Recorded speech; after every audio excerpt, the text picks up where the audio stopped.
Hello అండి, welcome to Uttam's academy.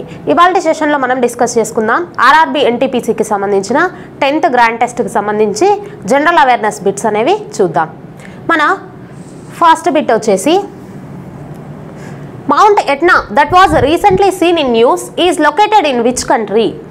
ఇటీవల వార్తల్లో కనిపించిన మౌంట్ ఎట్నా ఏ దేశంలో ఉంది? Option 1 Japan, option 2 Ethiopia, option 3 Italy, option 4 Indonesia.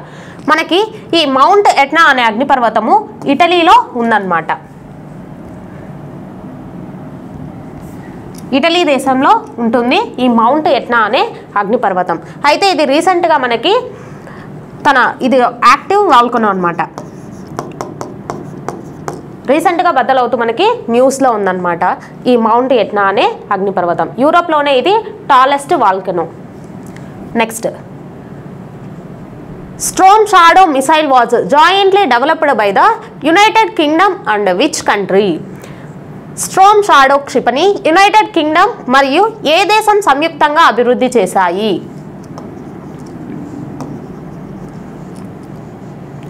Option 1 Japan, option 2 Australia, option 3 France, option 4 India. మనకి France అలాగే యూకే రెండు కూడా సంయుక్తంగా డెవలప్ చేశాయి ఈ స్ట్రోమ్ షాడో అనే మిసైల్ అన్నమాట. అయితే ఈ స్ట్రోమ్ షాడో యొక్క మిసైల్ పేరు ఏంటంటే కనుక స్కాల్ప్ ఈజీ. ఇది వచ్చేసి లో అబ్జర్వబుల్ అండ్ లో రేంజ్డ్ ఎయిర్ లాంచ్డ్ మిసైల్ అన్నమాట. ఇది ఫ్రాన్స్ అలాగే ఇంకా యునైటెడ్ కింగ్డమ్ ఈ రెండు కలిసి సంయుక్తంగా డెవలప్ చేశాయి. Next question, What is the name of India's first indigenously designed and manufactured aircraft carrier? భారతదేశంలో మొట్టమొదటి స్వదేశీ రూపకల్పన మరియు తయారు చేసిన విమాన వాహక నౌక పేరు ఏమిటి? Option 1 INS Arihant, option 2 INS Vikramaditya, option 3 INS Chakra, option 4 INS Vikrant. INS Vikrant అనేది మనకి first indigenously developed aircraft అనమాట. అయితే ఇది ఎవరు బిల్డ్ చేశారంటే కనుక కొచ్చిన్ షిప్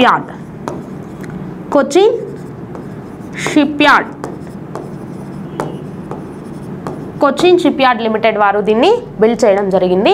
2022లో దీన్ని నేవీలో కమిషన్ చేయడం జరిగిందనమాట, సెప్టెంబర్ 2022లో. మరి next, the skilling for AI readiness programme was launched by which ministry? Skilling for AI readiness కార్యక్రమాన్ని ఏ మంత్రిత్వ శాఖ ప్రారంభించింది? Option 1 ministry of electronics and information, option 2 ministry of skill development and entrepreneurship, option 3 ministry of science and technology, option 4 ministry of finance. మనకి ministry of skill development and entrepreneurship వారు ఈ skilling for AI readiness అనే కార్యక్రమాన్ని launch చేశారనమాట. దీన్ని 2025 జూలైలో తీసుకురావడం జరిగింది. ఇది ఒక ప్లాట్ఫామ్ అండి. అసలు ఏముంటుంది ఈ ప్లాట్ఫామ్, దేనికోసం తీసుకొని వచ్చారంటే మొత్తం 6 నుంచి 12 తరగతుల వరకు పిల్లల యొక్క పాఠ్యాంశాలను ఏఐతో అనుసంధానం చేయడం కోసం తీసుకొచ్చిన ఈ ప్లాట్ఫామ్ అనేది ఏఐతో అనుసంధానం చేయడం కోసం తీసుకొచ్చిన ఒక ఇనిషియేటివ్ అనమాట. ఇంతకీ ఏ మినిస్ట్రీ దీన్ని తీసుకొని వచ్చిందంటే ministry of skill development and entrepreneurship వారు దీన్ని తీసుకురావడం జరిగింది. ఆప్షన్ 2 అనేది ఇక్కడ కరెక్ట్ అవుతుంది. Next, Ningol Chakouba festival is celebrated in which state? Ningol Chakouba పండుగను ఏ రాష్ట్రంలో జరుపుకుంటారు? Option 1 Nagaland, option 2 Assam, option 3 Manipur, option 4 Sikkim. మనకి మణిపూర్లో సెలబ్రేట్ చేసుకుంటారనమాట ఈ ఫెస్టివల్ని. ఏ పండుగ? నింగోల్ చౌకాబా అనే పండుగని.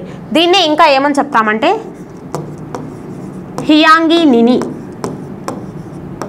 నిని అనేసి కూడా పిలుస్తారనమాట ఈ పండుగని. అసలు ఏంటి పండుగ అంటే వివాహిత స్త్రీలు తమ యొక్క సోదరులతో బంధాన్ని బలపరుచుకోవడం కోసం సెలబ్రేట్ చేసుకునే పండుగనే ఈ నింగోల్ చౌకాబా లేదంటే హియాంగి నిని అనే ఫెస్టివల్గా పిలుస్తామన్నమాట.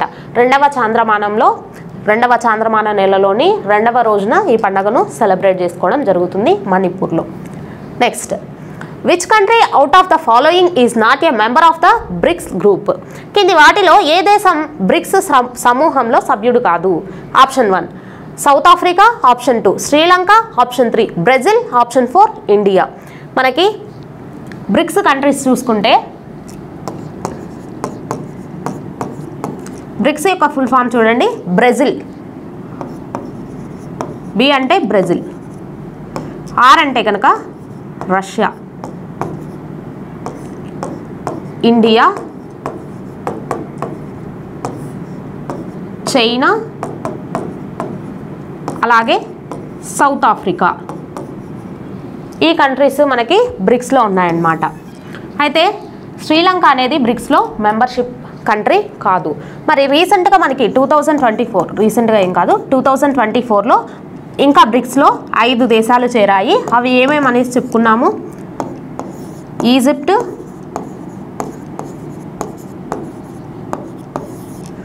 ఇండోనేషియా,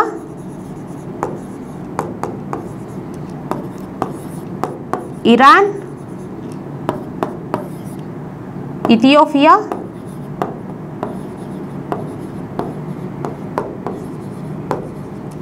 అలాగే UAE.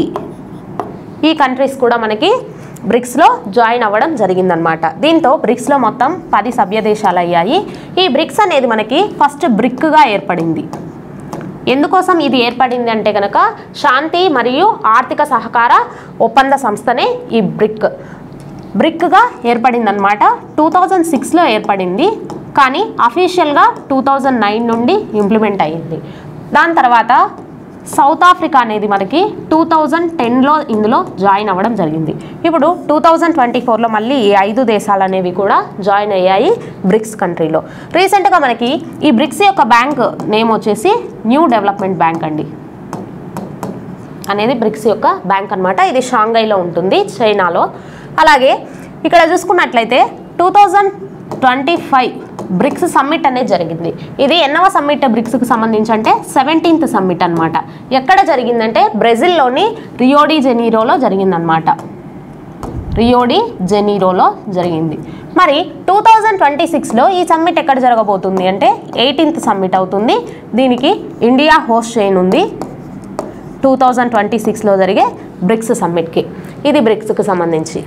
Next, when was the first edition of the annual joint military exercises Sampriti between India and Bangladesh is initiated? భారతదేశం మరియు బంగ్లాదేశ్ మధ్య వార్షిక ఉమ్మడి సైనిక వ్యాయామం సంప్రీతి యొక్క మొదటి ఎడిషన్ ఎప్పుడు ప్రారంభించబడింది? Option 1 2010, option 2 2009, option 3 2012, option 4 2015. మనకి 2009లో ఈ సంప్రీతి ఎక్సర్సైజెస్ అనేవి ఇవి మిలిటరీ ఎక్సర్సైజెస్ అనమాట. బంగ్లాదేశ్కి అలాగే ఇండియాకు మధ్య యాన్యువల్ ఎక్సర్సైజెస్. అయితే మనకి 2023లో లాస్ట్ 11th ఎడిషన్ అనేది కంప్లీట్ చేసుకున్నాయి ఈ ఎక్సర్సైజెస్. 2024లోనూ 2025లోనూ ఇవి జరగలేదు. 2023లో లాస్ట్ 11th ఎడిషన్ ఎక్కడ జరిగిందంటే కనుక మేఘాలయలో జరిగిందనమాట. ఇండియాలోని మేఘాలయ, ఇంకా ఎగ్జాక్ట్గా చెప్పాలంటే ఉమ్రై అనే ప్రాంతంలో జరిగాయి ఈ సంప్రీతి ఎక్సర్సైజెస్. నెక్స్ట్, దక్షిణాఫ్రికాలో మహాత్మా గాంధీ ఏ వార్తాపత్రికను ప్రారంభించారు? Which newspaper did Mahatma Gandhi started in South Africa? Option 1 Indian Opinion, option 2 National Herald, option 3 Indian Socialist, option 4 Commonweal. మనకి ఇండియన్ ఒపీనియన్ అనే ఒక పత్రికను గాంధీ గారు సౌత్ ఆఫ్రికాలో స్టార్ట్ చేశారనమాట.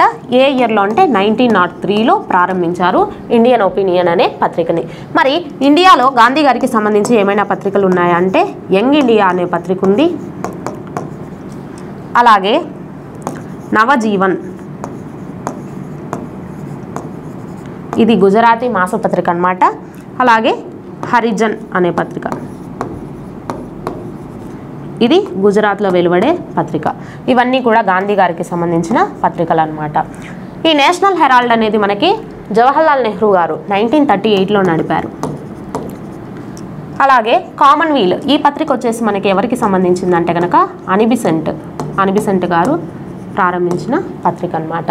ఇది వారపత్రిక అంటే వీక్లీ మ్యాగజైన్ అనమాట. అలాగే దీంతోపాటు మనకి ఇక్కడ యంగ్ ఇండియా అనేసి చూసుకున్నాం కదా, న్యూ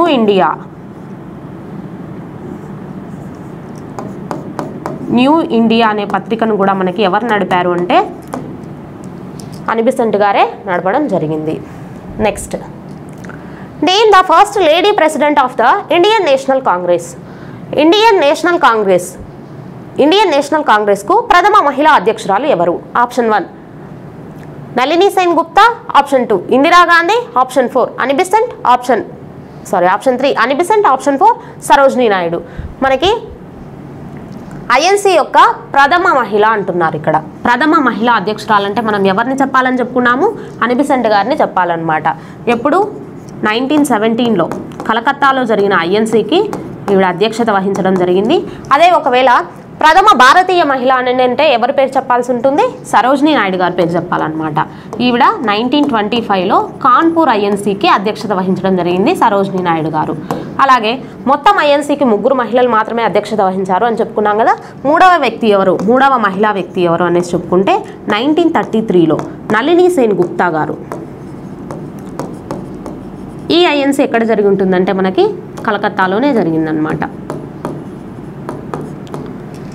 నెక్స్ట్ క్వశ్చన్.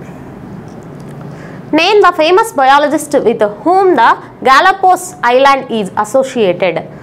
గాలపోస్ దీవులతో సంబంధం ఉన్న ప్రసిద్ధ జీవశాస్త్రవేత్త ఎవరు? Option 1 Johann Gregor Mendel, option 2 Ernst Haeckel, option 3 Carl Linnaeus, option 4 Charles Darwin.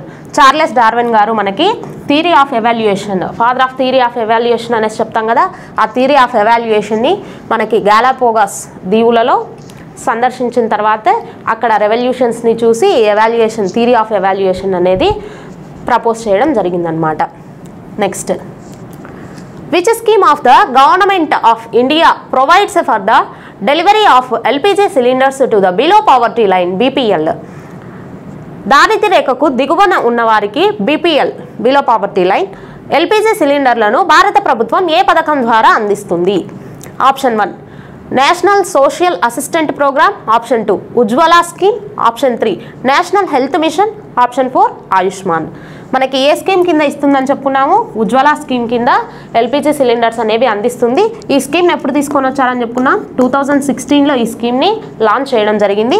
అయితే మొత్తం 2020 నాటికి 8 కోట్ల మందికి సిలిండర్లు అందజేయాలి, బిలో పావర్టీ లైన్ పీపుల్కి ఎల్పిజి సిలిండర్లు అనేది అందజేయాలి అన్న లక్ష్యంగా తీసుకొని వచ్చారు. అయితే 2021లో మళ్ళీ దీన్ని 1 కోటి మందికి పెంచారనమాట.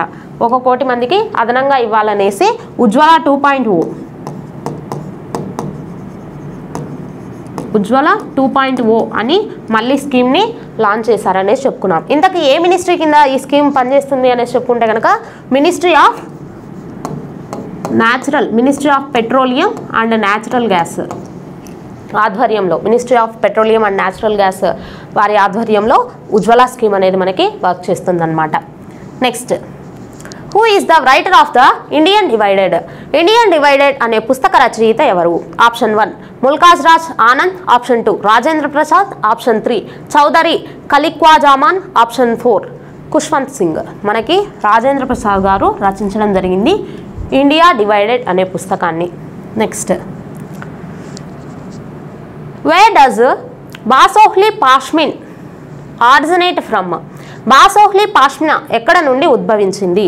అసలు ఏంటి బాసోహ్లీ పాష్మినా అనేసి చూసుకుంటే ఫస్ట్ చూడండి. ఆప్షన్ 1 కాశ్మీర్ లోయ, option 2 Ladakh, option 3 Jammu and కాశ్మీర్లోని కథువా జిల్లా, ఆప్షన్ 4 హిమాచల్ ప్రదేశ్. మనకి ఈ బాసోహ్లీ పాష్మిన్ అనేది ఏంటంటే కనుక ఇది ఒక హ్యాండ్ క్రాఫ్ట్ అనమాట. చేతితో వడికి తీస్తారు ఈ హ్యాండ్ క్రాఫ్ట్ని. ఈ క్రాఫ్ట్ అనేది మనకి ఎక్కడ ఆరిజినేట్ అయింది అని అంటే కనుక జమ్మూ కాశ్మీర్లోని కథువా డిస్టిక్లో ఆరిజినేట్ అయిందనమాట. అయితే దీన్ని ఈ పాష్మినా అనే గొర్రెల నుండి తీసిన మేకలండి, పాష్మినా అనే మేకల నుండి తీసిన ఉన్నితో చేయడం జరుగుతుంది ఆ క్రాఫ్ట్. కాబట్టే దీన్ని బాసోహ్లీ పాష్మినా అనేది చెప్తామన్నమాట. ఇది ఏంటంటే కనుక హ్యాండ్ క్రాఫ్ట్.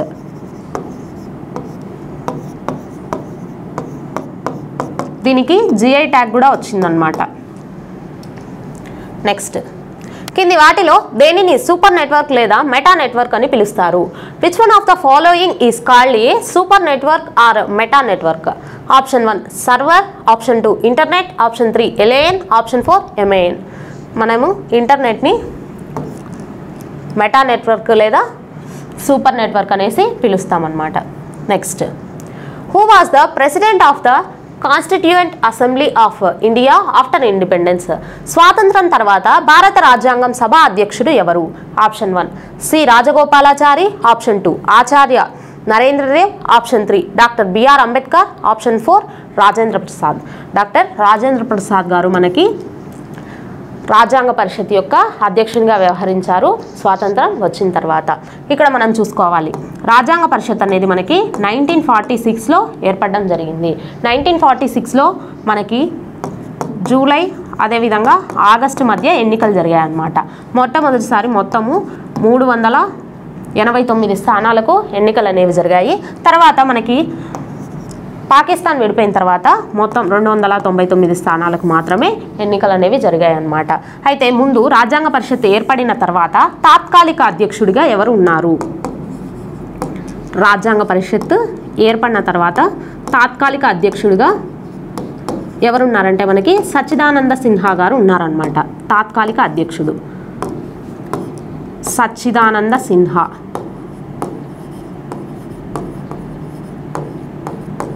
అలాగే తాత్కాలిక ఉపాధ్యక్షుడిగా ఎవరు ఉన్నారంటే ఫ్రాంక్ యాంథోనీ గారు ఉండడం జరిగింది. తర్వాత మనకి చెప్పుకున్నాం కదా 1946లో ఎన్నికలు అనేవి జరిగాయి రాజ్యాంగ పరిషత్తుకు సంబంధించి. మొత్తం 299 స్థానాలకు జరిగాయి అనేసి చెప్పుకున్నాం కదా. ఈ ఎలక్షన్ అయిన తర్వాత మనకి ఏకగ్రీవంగా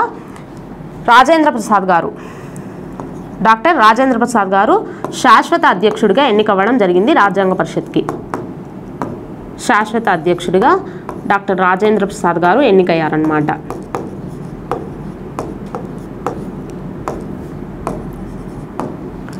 మరి శాశ్వత ఉపాధ్యక్షుడిగా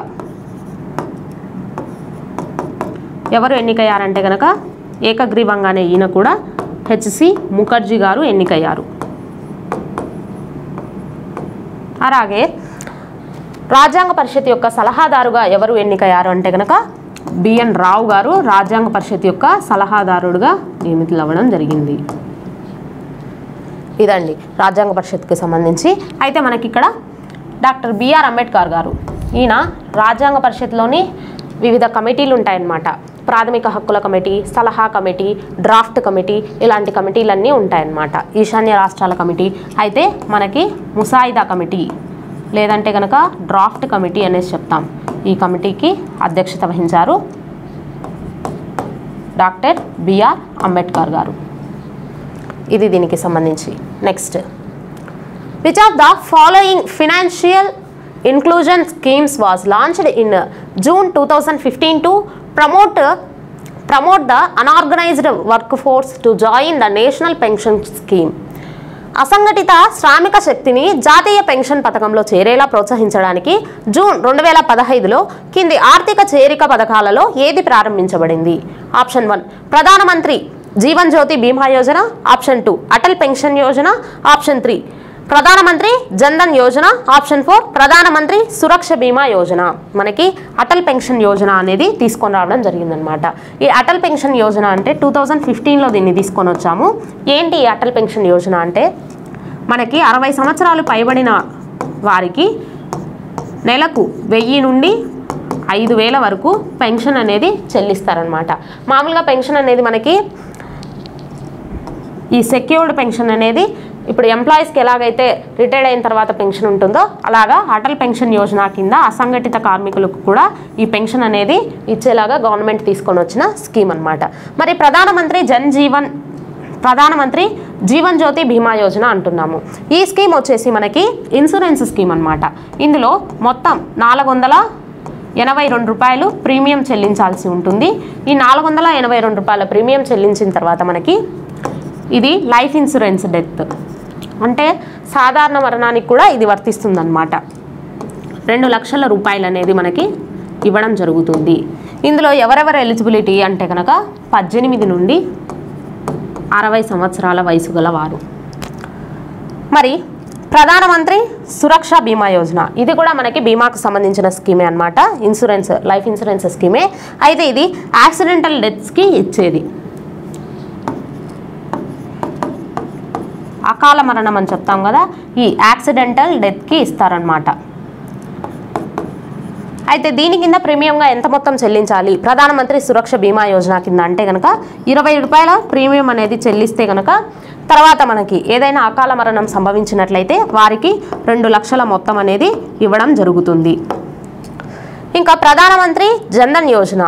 ప్రధానమంత్రి జన్ధన్ యోజన అనేది మనకు తెలుసు, జీరో అకౌంట్స్ అని చెప్తాం కదా, అంటే ప్రతి ఒక్కరిని కూడా ఆర్థిక స్వావలంబన వైపు నడిపించే విధంగా తీసుకొని వచ్చిన స్కీమే ప్రధానమంత్రి జన్ధన్ యోజన. అంటే ప్రతి ఒక్కరు కూడా బ్యాంక్ అకౌంట్ అనేది కలిగి ఉండాలి. లావాదేవీలు అనేవి మనకి డిజిటల్గా జరగడానికి కారణము మెయిన్ ఈ ప్రధానమంత్రి జన్ధన్ యోజన స్కీమే అనమాట. ఓకే, మొత్తము ఈ ప్రధానమంత్రి జన్ధన్ యోజన కింద 56 కోట్లకు పైగా అకౌంట్లను కలిగి ఉన్నారు ఇండియాలో 2025 నాటికి.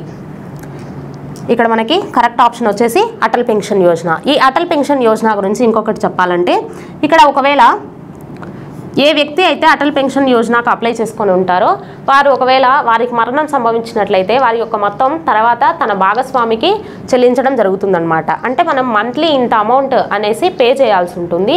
అదంతా తర్వాత మనం రిటైర్డ్ అయిన తర్వాత, అంటే 60 ఏళ్ళు పైబడిన తర్వాత, రిటైర్డ్ కాకపోయినా 60 ఏళ్ళు పైబడిన తర్వాత మనకి గవర్నమెంట్ అనేది నెలకి మన ప్రీమియం మొత్తాన్ని బట్టి 1000 రూపాయల నుండి 5000 వరకు ఇస్తుందన్నమాట. ఇది Atal pension Yojana scheme. Next, న్యూఢిల్లీలోని ఇండియన్ గేట్ను ఎవరు రూపొందించారు? Which architecture as designed the India gate in New Delhi? Option 1 Le Corbusier, option 2 Albert Speer, option 3 Laurie Baker, option 4 Edward Lutyens. మనకి ఆప్షన్ 4 అనేది కరెక్ట్ అనమాట. ఎడ్వర్డ్ లూటియన్స్ గారు నిర్మించడం జరిగింది ఇండియన్ గేట్ని. ఇది 1921లో పునాది వేయబడింది. 1931 నాటికి పూర్తయిందనమాట. అప్పటి వైస్రాయ్ అయినటువంటి లార్డ్ ఇర్విన్ గారు దీన్ని ప్రారంభించారు. అయితే ఎందుకు దీన్ని నిర్మించామంటే కనుక ఫస్ట్ వరల్డ్ వార్ జరిగి ఉంటుంది కదా, ఆ ఫస్ట్ వరల్డ్ వార్లో మరణించిన బ్రిటిష్ అలాగే ఇండియన్ ఆర్మీ సోల్జర్స్కి గుర్తుగా ఒక స్మారక చిహ్నం అనేది నిర్మించాలి అని చెప్పి ఇండియన్ గేట్ని మనం రూపొందించాము, ఇండియన్ గేట్ని నిర్మించుకున్నాము. నెక్స్ట్, ఇక్కడ 4th ఆప్షన్ అనేది correct. Next, who gave the term homo sapiens? Homo sapiens అనే పదాన్ని ఎవరు ఇచ్చారు? Option 1 C Linnaeus, Carl Linnaeus, option 2 Darwin, option 3 Miller, option 4 GJ Mendel. మనకి కార్ల్ లిన్నేయస్ గారు ఈ వర్డ్ని ఇచ్చారనమాట. ఈయన స్వీడిష్కి చెందిన వ్యక్తి, స్వీడన్ దేశానికి చెందిన scientist, botanist. Option okay. Next question, in which city is the headquarters of the international rice research institute located? అంతర్జాతీయ వరి పరిశోధనా సంస్థ ప్రధాన కార్యాలయం ఏ నగరంలో ఉంది? Option 1 New York, option 2 Los Banos, option 3 Rome, option 4 Paris. మనకి లాస్ బానోస్లో ఉండడం జరిగిందనమాట వరి పరిశోధనా కేంద్రం, అంతర్జాతీయ వరి పరిశోధనా కేంద్రం. ఇది ఎక్కడ ఉందంటే కనుక మనీలా, ఫిలిప్పీన్స్ మనీలాలో ఉంటుంది. Next, in which city is the headquarters of the Indira Gandhi National Center of Arts located? Indira Gandhi National Center for Arts ప్రధాన కార్యాలయం ఎక్కడ ఉంది? Option 1 Pune, option 2 New Delhi, option 3 Mumbai, option 4 Kolkata. మనకి న్యూఢిల్లీలో ఇది ఉందన్నమాట, Indira Gandhi national centre for arts అనే సెంటర్. అసలు ఏంటిది, ఇది ఎప్పుడు మనకు తీసుకొని వచ్చారంటే 1985లో దీన్ని స్థాపించడం జరిగింది. ఎందుకు దీన్ని నిర్మించారు? దీని యొక్క మెయిన్ పర్పస్ ఏంటంటే కనుక భారతదేశ సంస్కృతి అలాగే వారసత్వ సాంప్రదాయాలను పరిరక్షించడం కోసం దీన్ని ఏర్పాటు చేయడం జరిగిందనమాట. వాటిపైన అధ్యయనం అనేది కూడా చేస్తుంది ఈ సంస్థ. అలాగే ఇది ఒక స్వయం ప్రతిపత్తి సంస్థ, ప్రభుత్వ నిధులతో నడిచే సంస్థ అనమాట. ఎక్కడ ఉంది అంటే కనుక ఇది న్యూఢిల్లీలో ఉండడం జరిగింది. Next, which of the following strait connect the Atlantic Ocean with the Pacific Ocean? కింది వాటిలో అట్లాంటిక్ మహాసముద్రాన్ని పసిఫిక్ మహాసముద్రంతో కలిపే జలసంధి ఏది? ఆప్షన్ 1 మలక్కా జలసంధి, the strait of Malacca, option 2 Dardanelles జలసంధి, the strait of Dardanelles, option 3 జలసంధుల జలసంధి, the strait of straits, option 3 option 4 Magellan జలసంధి. మాగెల్లన్ జలసంధి అనేది మనకి అట్లాంటిక్ ఓషన్ని అలాగే పసిఫిక్ ఓషన్ని కలుపుతుందన్నమాట. ఇది మనకి దక్షిణ చిలీలోనే నౌకాయానానికి అత్యంత అనుకూలమైన స్ట్రైట్ అన్నమాట. అత్యంత అనుకూలమైన జలసంధి దక్షిణ చిలీలో నౌకాయానానికి. మరి ఈ మలక్కా జలసంధి అంటున్నాం ఇక్కడ. ఈ మలక్కా జలసంధి అనేది మనకి సుమత్రా ద్వీపాన్ని, ఇండోనేషియాలో ఉంటుంది. ఈ సుమత్రా ద్వీపాన్ని అలాగే మలయా ద్వీపాన్ని కలుపుతుంది అన్నమాట. మరి ఇక్కడ డార్డినెల్లెస్ జలసంధి అనేది మనకి ఏజియన్ సముద్రాన్ని అలాగే మెడిటేరియన్ సముద్రాన్ని కలుపుతుంది అనమాట. మధ్యధరా సముద్రాన్ని కలుపుతుంది. ఇక్కడ జలసంధుల జలసంధి అంటున్నాం కదా, అంటే ద స్ట్రైట్ ఆఫ్ స్ట్రైట్స్ అనేసి చెప్తున్నాం కదా. ఇది వచ్చేసి మనకి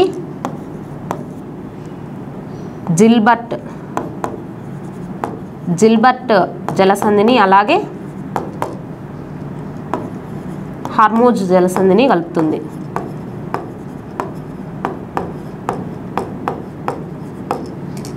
next,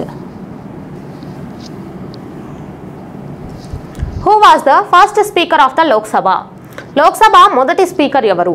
option 1 Hukum Singh, option 2 Rajendra Prasad, option 3 Purushottam Tandon, option 4 జీవి మౌలాంకర్. మనకి జీవి మౌలాంకర్ గారు లోక్సభ యొక్క మొట్టమొదటి స్పీకర్ అన్నమాట. మనకి లోక్సభ ఎప్పుడు ఏర్పడిందని చెప్పుకున్నాం? 1952 ఏప్రిల్ 17వ తేదీన తొలి లోక్సభ అనేది ఏర్పడిందనమాట. అయితే మనకి ఈ సార్వత్రిక ఎన్నికలకు జరగకముందు కూడా రాజ్యాంగ పరిషత్ అనేది శాసనసభగా వ్యవహరించేది, అంటే లోక్సభగానే వ్యవహరించేది. రాజ్యాంగ పరిషత్తే నిర్వహించేదన్నమాట శాసనసభ వ్యవహారాలను కూడా. అప్పుడు కూడా మనకి జీవి మౌలాంకర్ గారే ఉన్నారు.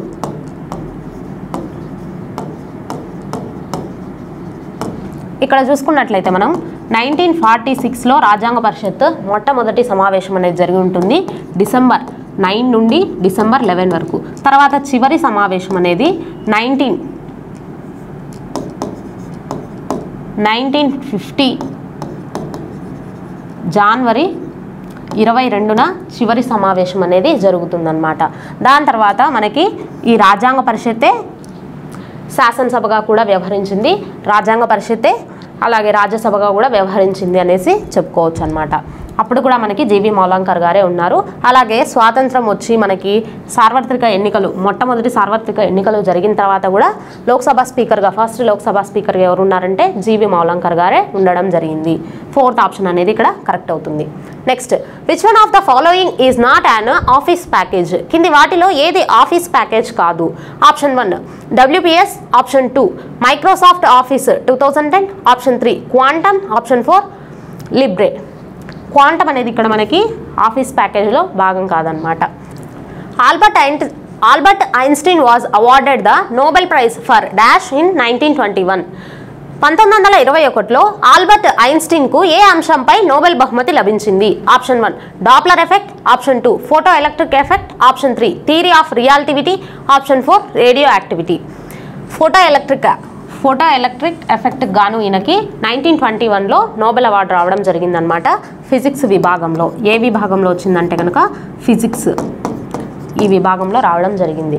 ఫోటో ఎలక్ట్రిక్ ఎఫెక్ట్ కనుగొన్నందుకు ఆల్బర్ట్ ఐన్స్టీన్ గారికి. Next, which Indian wild life sanctuary is the home for Asiatic lions? ఆసియా సింహాలకు నిలయంగా ఏ భారతీయ వన్యప్రాణుల అభయారణ్యాన్ని పిలుస్తారు? Option 1 Gir, option 2 Sariska, option 3 Kanha, option 4 Bandhavgarh. Gir national park అనేది మనకి ఏషియాటిక్ లైన్స్ యొక్క నిలయంగా పిలుస్తామన్నమాట. ఇది ఎక్కడుందంటే కనుక గుజరాత్లో ఉంది. అలాగే కన్హా నేషనల్ పార్క్ ఇది వచ్చేసి మనకి మధ్యప్రదేశ్లో ఉంటుందన్నమాట. సరిస్కా నేషనల్ పార్క్ ఇది వచ్చేసి మనకి బెంగాల్ టైగర్స్, లెపర్డ్స్ ఇలాంటి వాటికి ఫేమస్ అనమాట. ఇది ఎక్కడ ఉంది అంటే కనుక రాజస్థాన్లో ఉండడం జరిగింది. బాంధవ్గర్ కూడా మనకి మధ్యప్రదేశ్లో ఉంటుందన్నమాట. Next, who wrote the famous Bangla novel Pather Panchali? ప్రసిద్ధ బాంగ్లా నవల పతేర్ పంచాలిని ఎవరు రచించారు? Option 1 Bankim Chandra Chattopadhyay, option 2 Bibhuti Bhushan Bandopadhyay, option 3 Sarat Chandra Chattopadhyay, option 4 Rabindranath Tagore. మనకి సెకండ్ ఆప్షన్ అనేది కరెక్ట్ అవుతుందన్నమాట. విభూతి భూషణ్ బందోపాధ్యాయ గారు ఈ పతేర్ పాంచాలిని రచించడం జరిగింది. తర్వాత దీన్నే మనకు సత్యజిత్ రే గారు ఫిల్మ్గా తీశారు, సత్యజిత్ రే ఫిల్మ్గా రూపొందించారనమాట. Next, who among the following performing artist bagged the best actress award for Meena Gurjari in 1975? 1975లో మీనా గుర్జారీ ఉత్తమ నటి అవార్డును కింది నృత్య కళాకారులలో ఎవరు గెలుచుకున్నారు? Option 1 Sonal Mansingh, option 2 Sitara Devi, option 4 Shobhana Narayan, option 3 Shobhana Narayan, option 4 Mallika Sarabhai. Mallika Sarabhai గారు మనకి ఈ మీనా గుర్జారీ ఉత్తమ నటి అవార్డును గెలుచుకోవడం జరిగింది 1975లో. అయితే ఈవిడ మనకి క్లాసికల్ డాన్సర్ అనమాట మల్లికా సారాభాయ్ గారు. సోనాల్ మాన్సింగ్ గారు చూసుకుంటే కనుక భరతనాట్యం అలాగే ఒడిస్సీ క్లాసికల్ డ్యాన్స్లో ఫేమస్ పర్సన్ అనమాట. సితారాదేవి గారు వచ్చేసి కథక్ కళాకారిణి. అలాగే శోభనా నారాయణ గారు, ఈవిడ కూడా మనకి కథక్లో ఫేమస్ పర్సనాలిటీ. అయితే ఈవిడకి పద్మశ్రీ అవార్డు కూడా రావడం జరిగిందండి శోభనా నారాయణ గారికి. Next question, which is the largest island in Mediterranean Sea? మధ్యధరా సముద్రంలో అతిపెద్ద ద్వీపం ఏది? Option 1 Malta, option 2 Valletta, option 3 Sicily, option 4 Crete. Sicily island అనేది మనకి మధ్యధరా సముద్రంలో అతిపెద్ద ద్వీపం అనమాట. ఇది ఇటలీకి దక్షిణ తీరంలో ఉంటుంది సిసిలీ ఐలాండ్. ఇందాక మనం చెప్పుకున్నాం కదా మౌంట్ ఎట్నా అనేసి, అది కూడా ఈ సిసిలీ ఐలాండ్లోనే ఉంటుందన్నమాట. Next, what is the botanical name of common wheat? సాధారణ గోధుమల శాస్త్రీయ నామం ఏమిటి? ఆప్షన్ 1 హైబిస్కస్ రోజా సినెన్సివ్, ఆప్షన్ 2 క్రిటికమ్ ఈస్టివం, ఆప్షన్ 3 జియామేస్, ఆప్షన్ 4 బ్రాసికా కాంప్రెస్టిన్. మనకి క్రిటికమ్ ఈస్టివం అనేది కామన్ వీట్ యొక్క సైంటిఫికల్ నేమ్ అన్నమాట.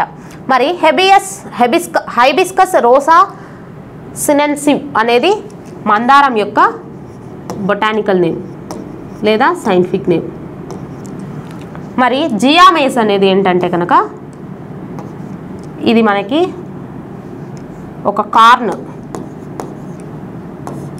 అలాగే బ్రాసికా కాంప్రెస్టిన్ అనేది ఆవాల యొక్క సైంటిఫిక్ నేమ్ అన్నమాట. Next, Gulf stream emanate from the Gulf ప్రవాహాలు ఈ కింది గల్ఫ్ నుండి ప్రవహిస్తాయి. Option 1 Kuwait, option 2 Oman, option 3 Mexico, option 4 Saudi Arabia.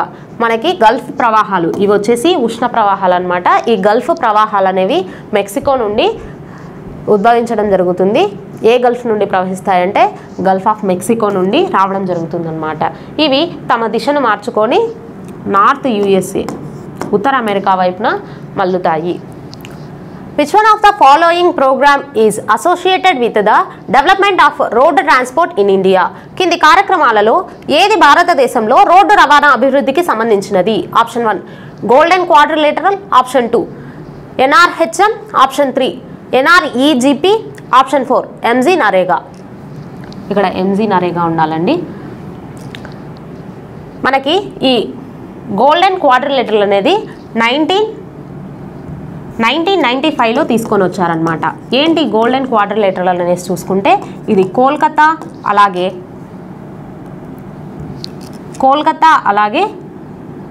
Bombay, Kolkata, Delhi, చెన్నైని కలిపే ఒక హైవే అన్నమాట. దీన్ని మనకి అటల్ బిహారీ వాజ్పేయి గారు తీసుకొని రావడం జరిగింది. ఇక్కడ NRHM అంటే కనుక నేషనల్ రూరల్ హెల్త్ మిషన్ అనేసి, మరి NREGP అంటే కనుక National rural employment guarantee Programme అనమాట. దీన్ని ఎప్పుడు తీసుకొని వచ్చారు అంటే మనకి 2005లో తీసుకొని రావడం జరిగింది ఈ national rural employment guarantee programme అనేది. తర్వాత దీన్నే మనకి 2009లో మహాత్మా గాంధీ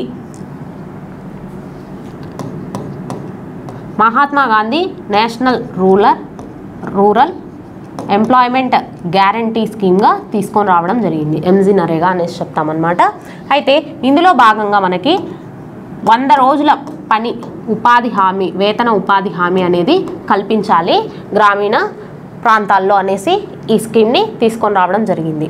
అయితే దీంట్లో ఎక్కువ వేజెస్ ఇస్తుంది ఏ స్టేట్ అని అంటే కనుక హర్యానా ఒక రోజుకు 400 రూపాయల కూలి అనేది ఇస్తుందన్నమాట.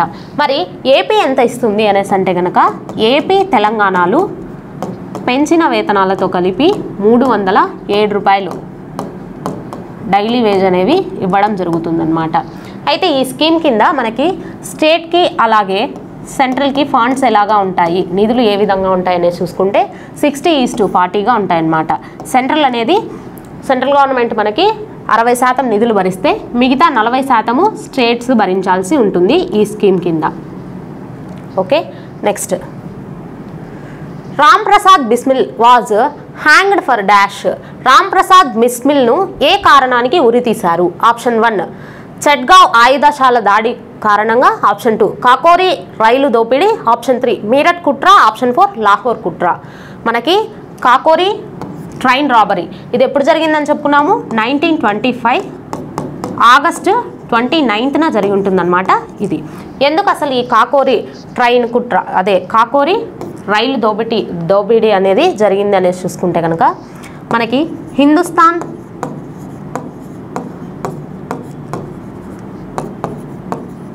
రిపబ్లిక్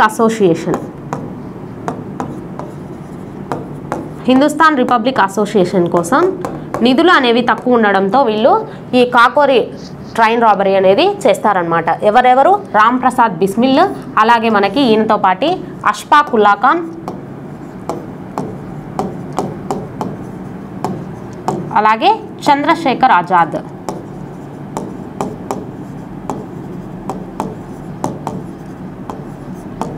ఇలాంటి కొంతమంది వ్యక్తులంతా కలిసి ఈ కాకోరి ట్రైన్లో నగలు అలాగే డబ్బు అనేది దోచుకోవడం జరుగుతుంది. ఇది 1925 ఆగస్టు 29న జరుగుతుందన్నమాట. నెక్స్ట్ కక్షలో ప్రవేశపెట్టబడిన మొదటి భారతీయ ఉపగ్రహం పేరు ఏమిటి? What was the name of the first Indian satellite launched into the orbit? Option 1 Aryabhata, option 2 Kalpana, option 3 Bhaskara, option 4 Rohini. మనకి ఆర్యభట్ట అనే ఫస్ట్ శాటిలైట్ని మనము ఇండియా నుండి ఉపగ్రహాన్ని పంపించామన్నమాట స్పేస్లోకి. అయితే ఇది మనకి 1975లో పంపించడం జరిగింది.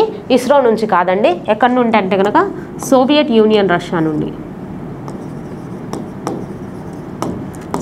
యూనియన్ నుండి దీన్ని ప్రయోగించామన్నమాట. అయితే ఈ ఆర్యభట్ట అనేది దీనికి ఈ పేరు ఎందుకు పెట్టుకున్నామంటే కనుక మనకి భారతదేశ ఖగోళ మరియు గణిత శాస్త్రవేత్త గుర్తుగా ఈ పేరును పెట్టడం జరిగింది ఆ శాటిలైట్కి, ఆర్యభట్ట అనేసి. Next which one of the following is not associated with the Indian freedom struggle? కింది వాటిలో ఏది భారత స్వాతంత్ర పోరాటంతో సంబంధం కలిగి లేదు? Option 1 Cripps mission, option 2 new deal, option 3 Simon commission, option 4 Wavell plan. ఇక్కడ మనకి ఈ క్రిప్స్ రాయబారం అనేది ఎప్పుడు జరిగి ఉంటుంది అంటే కనుక 1942లో ఈ క్రిప్స్ మిషన్ అనేది తీసుకొని రావడం జరిగిందనమాట. ఇక్కడ మనకి ఆప్షన్ వచ్చేసి సెకండ్ ఆప్షన్ కరెక్ట్ కాదండి. న్యూ డీల్ అనేది అసలు మనకి సంబంధమే లేదు స్వాతంత్ర పోరాటానికి, ఇండియన్ ఇండిపెండెన్స్కి, ఆ న్యూ డీల్కి. ఈ క్రిప్స్ మిషన్ అనేది 1942లో తీసుకొని వచ్చి ఉంటారు. అసలు ఏంటి క్రిప్స్ మిషన్ అనేసి చెప్పుకుంటే కనుక మనకి స్వయం ప్రతిపత్తిని ఇస్తాము, మీకు ఇండియాకు స్వయం ప్రతిపత్తిని అనేది ఇస్తామన్నమాట, డామినెంట్ స్టేటస్ అనేది ఇస్తాము అనేసి చెప్తారు. దాన్ని ఒప్పుకోకుండా మన వాళ్ళు ఈ క్రిప్స్, ఇందులో ఎవరెవరు ఈ క్రిప్స్ మిషన్లో ఉంటారంటే కనుక బ్రిటిషర్స్, లార్డ్ క్రిప్స్, అలాగే లారెన్స్ అలెగ్జాండర్ అనే వ్యక్తులు కమిటీనే అలెగ్జాండర్ వీరు సభ్యులుగా ఈ క్రిప్స్ మిషన్ అనేది ఏర్పడి ఉంటుంది. 1942లో ఏర్పడి ఉంటుందన్నమాట. అయితే ఇది సెకండ్ వరల్డ్ వార్కి ఇండియన్స్ని అందులో ఆర్మీగా పనిచేయడం కోసము మేము మీకు స్వయం ప్రతిపత్తి అనేది మీకు ఇస్తాము అనేసి చెప్పి అనౌన్స్ చేసిన మిషనే ఈ క్రిప్స్ మిషన్ అన్నమాట. మనం దానికి ఒప్పుకోలేదు. Next Simon commission. ఈ సైమన్ కమిషన్ అనేది మనకి 1927లో వచ్చి ఉంటుంది. ఈ సైమన్ కమిషన్ ఎందుకు తీసుకొని వచ్చారంటే 1919 భారత ప్రభుత్వ చట్టము దీనిలోని లోపాలను సవరించడం కోసం ఈ సైమన్ కమిషన్ అనేది వేసుంటారు. అయితే ఈ సైమన్ కమిషన్లో ఉన్న మొత్తం 6 మంది సభ్యులు కూడా బ్రిటిషర్సే ఉంటారు, ఇండియా వాళ్ళు ఉండరు. దాంతో మనం మన ప్రాబ్లమ్స్ ఏంటో వీళ్ళకి చెప్పినా కూడా అర్థం చేసుకునే సిచ్యువేషన్స్లో వీళ్ళు ఉండరనమాట, ఆ 6 మంది బ్రిటిషర్స్. కాబట్టి సైమన్ కమిషన్ని వ్యతిరేకిస్తూ మన వాళ్ళు చేసినవే సైమన్ కమిషన్ ఉద్యమాలు అనమాట. Next Wavell plan. ఈ వెబెల్ ప్లాన్ అనేది మనకి 1945లో తీసుకొని వచ్చారు. వెవెల్, అప్పటి వైస్రాయ్ అయిన వెవెల్ గారు ఈ వెవెల్ ప్లాన్ అనేది ప్రవేశపెట్టారనమాట. ఇది కూడా మనకి ఏంటంటే కనుక రెండవ ప్రపంచ యుద్ధంలో భారతీయులు పాల్గొనాలి అనేసి ఈ వెవెల్ ప్లాన్ని తీసుకొని వచ్చారు. దీంట్లో ఏమని చెప్తారంటే, మీరు మీ రాజ్యాంగ రచన కోసము, రాజ్యాంగ సంస్కరణల కోసము ఒక కమిటీని అనేది ఏర్పరచుకోండి. ఆ కమిటీలో తాత్కాలిక అధ్యక్షుడిగా మేము ఉంటాము, అంటే వైస్రాయ్ తాత్కాలిక అధ్యక్షుడిగా ఉంటారు. అలాగే అందులో ఇంకొక సభ్యులుగా ఎవరు ఉంటారు అనేసి అంటే కనుక యుద్ధానికి సంబంధించి యుద్ధ వ్యవహారాలు చూసే సైన్యాధిపతి కూడా అందులో మెంబర్గా ఉంటారు. మిగిలిన వాళ్ళంతా కూడా భారతీయులే ఉండండి అనేసి చెప్పి తీసుకొని వస్తారు ఈ వెవెల్ ప్లాన్ని. దీన్ని కూడా వ్యతిరేకించడం జరుగుతుందన్నమాట. మనం ఈ కార్యనిర్వాహక కమిటీకి వైస్రాయ్ అధ్యక్షుడిగా ఉంటే ఇంకా మేమంతా ఎందుకు అనేసి వ్యతిరేకతను తీసుకొని వచ్చారు. ఇక్కడ సెకండ్ ఆప్షన్ అనేది కరెక్ట్. భారత స్వాతంత్ర పోరాటాలతో సంబంధమే లేనిది New Delhi. Next, who proposed laws of planetary motion? గ్రహచలన నియమాలను ఎవరు ప్రతిపాదించారు? Option 1 Isaac Newton, option 2 Johannes Kepler, option 3 Galileo, option 4 Wavell plan. Sorry, ఇది మిస్టేక్ అండి. Option 4 Roger Bacon. ఇక్కడ మనకి ఎవరు తీసుకొని వచ్చారంటే ఈ గ్రహణ చలన నియమాలను ఆప్షన్ 2 జోహన్నెస్ కెప్లర్ గారు ప్రతిపాదిస్తారన్నమాట. అసలు ఏంటి నియమాలు అంటే కనుక మొత్తం 3 నియమాలను ఆయన ఇంట్రడ్యూస్ చేస్తారు. ఆ మొదటి నియమం ఏంటంటే కనుక సూర్యుని చుట్టూ గ్రహాలు అనేవి తిరుగుతున్నాయి, అవి కూడా దీర్ఘవృత్తాకార కక్షలో తిరుగుతున్నాయి అనేసి చెప్తాడనమాట. దీర్ఘవృత్తాకార కక్షలో తిరుగుతూ ఉంటాయి, సూర్యుని చుట్టూ ప్లానెట్స్ అనేవి తిరుగుతున్నాయి అని.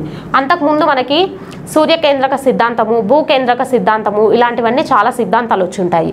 వాటిని అన్నీ అపోజ్ చేస్తూ ఈ సిద్ధాంతం అనేది వచ్చిందనమాట. సూర్యుడు సెంటర్లో ఉంటాడు, మిగిలిన గ్రహాలన్నీ సూర్యుని చుట్టూ తిరుగుతుంటాయి అనేసి చెప్తుంది ఒకటవ నియమం. రెండవ నియమం అనేది ఏమని చెప్తుందంటే, సూర్యునికి దగ్గరగా ఉన్నప్పుడు గ్రహాలు వేగంగాను, సూర్యునికి దూరంగా ఉన్నప్పుడు గ్రహాలు నెమ్మదిగాను కదులుతూ ఉంటాయి. దగ్గరగా ఉన్నప్పుడేమో ఇది సూర్యుడు అనుకోండి, ఇక్కడ దగ్గరగా ఉన్నప్పుడేమో స్పీడ్గా తిరుగుతుంటాయి అన్నమాట. అలాగే సూర్యుడికి దూరంగా ఉన్నప్పుడేమో మెల్లగా తిరుగుతూ ఉంటాయి అనేసి రెండవ సిద్ధాంతాన్ని చెప్పాడనమాట. అలాగే మూడవ నియమం ఏంటి అంటే కనుక సూర్యుని చుట్టూ దీర్ఘ వృత్తాకార కక్షలో తిరుగుతున్న ఈ గ్రహాలు తమ కక్షా పరిధి అలాగే గ్రహాల యొక్క ఈ రొటేషన్ ఉంటుంది కదా, గ్రహాలు తిరిగే కాలంకి అనుపాత సంబంధం అనేది కలిగి ఉంటుంది అనేసి చెప్తుందన్నమాట. అంటే ఏం లేదండి, ఇక్కడ ప్లానెట్స్ ఉంటాయి కదా, ఈ ప్లానెట్స్ అన్నీ సూర్యుని చుట్టూ రొటేట్ అయ్యేటప్పుడు వాటి యొక్క కాలం అనేది దగ్గరగా ఉన్నప్పుడు వేగంగా వస్తుంటే కాలం అనేది తగ్గుతుంది, దూరంగా ఉన్నప్పుడు ఎక్కువ కాలంని తీసుకుంటాయి. అంటే రెండవ దాన్నే అపోజ్ చేస్తూ చెప్తారనమాట. అనులోమానుపాత సంబంధము అనేది ఉంది, ఇన్వర్స్లీ ప్రపోర్షనల్గా ఉంటుంది ఇది అనేసి చెప్తారు. ఈ 3 నియమాలు అనేవి మనకి కెప్లర్ గారు చెప్పారు. నెక్స్ట్, ప్రపంచంలో కాఫీని అత్యధికంగా ఉత్పత్తి చేసే దేశం ఏది? Which country is the biggest producer of coffee in the world? Option 1 Vietnam, option 2 Colombia, option 3 Brazil, option 4 India. మనకి బ్రెజిల్ అనేది టాప్ పొజిషన్లో ఉందన్నమాట కాఫీ ప్రొడక్షన్లో. మరి సెకండ్ ప్లేస్లో వచ్చేసి వియత్నాం ఉంది, థర్డ్ ప్లేస్లో వచ్చేసి కొలంబియా ఉంది. ఇండియా ర్యాంక్ ఎంత కాఫీ ప్రొడక్షన్లో అని చూసుకుంటే కనుక 7th ప్లేస్లో ఇండియా ఉందన్నమాట. ఇండియా ర్యాంక్ వచ్చేసి 7th. ఇండియాలో ఏ స్టేట్స్ టాప్లో ఉన్నాయంటే కర్ణాటక ఫస్ట్, మనకి కర్ణాటక ఉంది.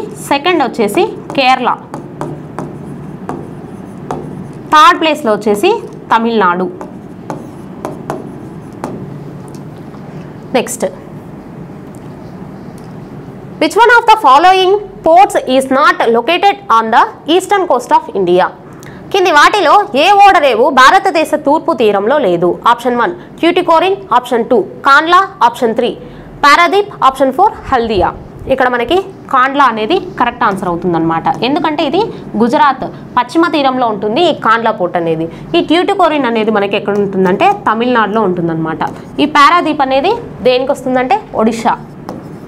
అలాగే హల్దియా, ఈ హల్దియా అనేది మనకి వెస్ట్ బెంగాల్ పోర్ట్కి వస్తుంది. ఇవన్నీ కూడా మనకి తూర్పు తీరంలో ఉన్నవి. కాండ్లా వచ్చేసి గుజరాత్ తీరంలో అంటే పశ్చిమ తీరంలో ఉంటుందన్నమాట. నెక్స్ట్, తక్లమకాన్ ఎడారి ఏ దేశంలో ఉంది? In which country is the Taklamakan desert located? Option 1 Iraq, option 2 Yemen, option 3 Mongolia, option 4 China. మనకి చైనాలో ఉందన్నమాట. ఏ రీజన్లో వస్తుందంటే చైనాలో కూడా జిన్జియాంగ్ అనే రీజన్కి ఈ తక్లమకాన్ డెజర్ట్ అనేది లొకేట్ అయి ఉంటుంది. Next, who is the credited with developing C language? C భాషను అభివృద్ధి చేసిన ఘనత ఎవరికి ఉంది? Option 1 Dennis Ritchie, option 2 Steve Rogers, option 3 Bill Gates, option 4 Yashwant Kanetkar. మనకి డెన్నిస్ రిచీ గారు దీన్ని డెవలప్ చేయడం జరిగిందనమాట. సి లాంగ్వేజ్ని ఎక్కడ అంటే కనుక బెల్ ల్యాబ్స్లో దీన్ని డెవలప్ చేస్తారు. Next, which constitution amendment gave the direct precedence over fundamental rights? ప్రాథమిక హక్కుల కంటే ఆదేశిక సూత్రాలకు ప్రాధాన్యత ఇచ్చిన రాజ్యాంగ సవరణ ఏది? Option 1 42, option 2 44, option 3 55, option 4 43. మనకి 42వ రాజ్యాంగ సవరణ అనేది ప్రాథమిక హక్కులను మించి ఆదేశిక సూత్రాలకు ప్రాధాన్యత ఇచ్చి ఉంటుందన్నమాట. ఏ విధంగా చెప్తాము ఇదంటే కనుక ప్రాథమిక హక్కులు అనేవి పౌరులకు ఏమేం హక్కులు ఉన్నాయి అని తెలియజేస్తే ఆదేశిక సూత్రాలు అనేవి, ఈ ఆదేశిక సూత్రాలు మనకి ఎన్నవ భాగంలో ఉన్నాయి కాన్స్టిట్యూషన్లు అనేది చూసుకుంటే కనుక 4వ భాగంలో ఉంటాయన్నమాట.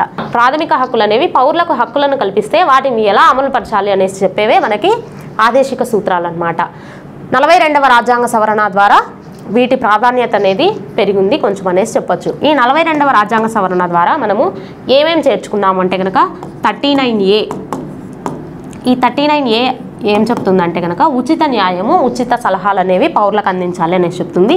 అలాగే 43A, ఈ 43A అనేది మనకి ఏం చెప్తుంది అంటే కనుక యాజమాన్యంలో కార్మికులకు భాగస్వామ్యాన్ని కల్పించాలి అనేసి 43A అనేది చెప్తుంది. అలాగే 48A వీటిని చేర్చుకున్నాం. 48A ఏం చెప్తుందంటే పర్యావరణం అలాగే వన్యప్రాణులకు సంబంధించి సంరక్షణ అనేది చేపట్టాలి అనేసి 48A అనేది చెప్తుందన్నమాట. ఇది ఆదేశిక సూత్రాలకు సంబంధించి. ఓకే, ఇది ఇవాల్టి class. Thank you for watching.